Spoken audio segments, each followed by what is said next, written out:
జీవం అంటే ఏంటి? జీవం అంటే ఏంటో ఒకసారి నేను చెప్తాను, జాగ్రత్తగా వినండి.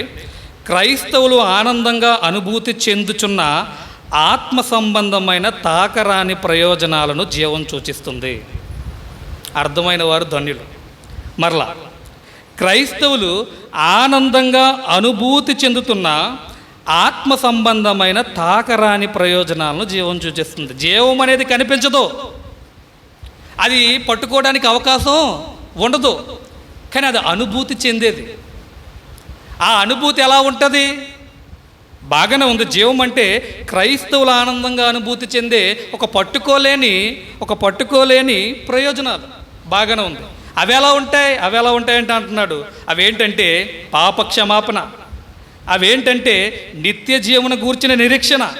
అదేంటంటే ఒకప్పుడు నువ్వు దేవునికి శత్రువుగా ఉన్న లోకంలో ఇప్పుడు నువ్వు దేవునితో సమాధానపడ్డావు. మరొకటి ఏంటంటే ఆత్మలో అలజడి లేని నెమ్మది. అర్థమవుతున్నాయా? లోకంలో చేయకూడని పనులు చేసినప్పుడు లోపల ఒక గిల్టీ ఫీలింగ్ అనేది మనల్ని తొలిచేస్తూ ఉంటుంది.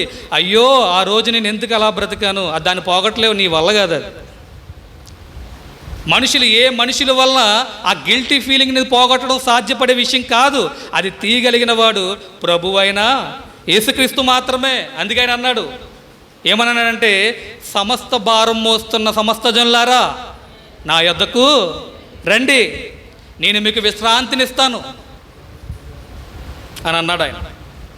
ఏ భారంతో అయితే మనిషి కృంగిపోతున్నాడో ఆ భారాన్ని తీసివేయగలిగే ఏకైక సమర్థుడు మన ప్రభువైన యేసుక్రీస్తు. ఇదేంటంటే జీవం కలిగిన వారు, అంటే దైవశక్తి ద్వారా ఎవరైతే జీవం పొందుకుంటారో ఆ జీవానికి కావలసినవన్నిటినీ దేవుడు సమకూర్చే ఒక విధానంలో ఒకటి, ఆత్మలో ఎటువంటి అలజడి లేకుండా దేవుడు మనకి శాంతి, సమాధానాన్ని, నెమ్మదినే ఇస్తాడు. అర్థమైందా?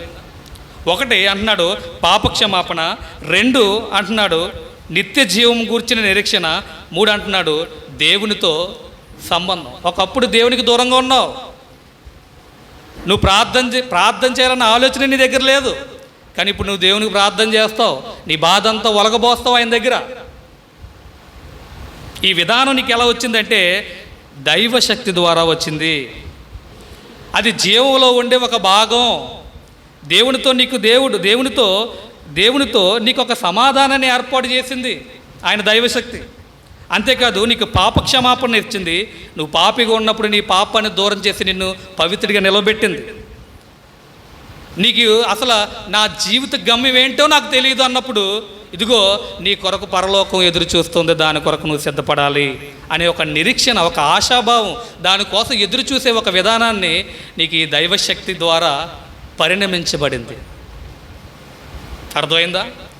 దైవశక్తి, దేవుని వాక్యం విన్న మనకి ఆయన దైవశక్తి పనిచేసింది. ఆయన దైవశక్తి 2 విధాలుగా మనకి కావలసిన వాటి అన్నిటినీ అనుగ్రహించింది. ఏంటంటే, 1 జీవం, వినాలి, 1 జీవము, 2 భక్తి. ఆ జీవం గురించి మనం మాట్లాడుకున్నాం. అవేంటంటే నీకు పాపక్షమాపణ ఇచ్చింది, నిత్య జీవం గురించిన ఆశాభావం ఇచ్చింది, దేవునితో నువ్వు సమాధానం కలిసి ఉండే జీవితాన్ని ఇచ్చింది. అంతేకాదు నువ్వు దేనికోసమైతే కృంగిపోయి గిల్టీ ఫీల్ అయిపోయి ఇది నా జీవితంలోంచి పోదా అని నువ్వు బాధపడుతున్నావో ఆ దానికి సొల్యూషన్ దేవుడు ఇచ్చాడు, సమాధానం, నెమ్మదినండి. ఇది జీవం. ఇవి కనపడవు, ఇది పట్టుకోవడానికి అవకాశం ఉండదు, ఇది పట్టుకునే విధానంలో ఉండేవి కావు. ఇవి కనిపించని ఆధ్యాత్మిక, అంటే ఆత్మ సంబంధమైన ఆశీర్వాదాలండి. ఇవన్నీ కూడా జీవం అనేది సూచిస్తుంది అన్నమాట. రెండోది మాట్లాడుతున్నాం.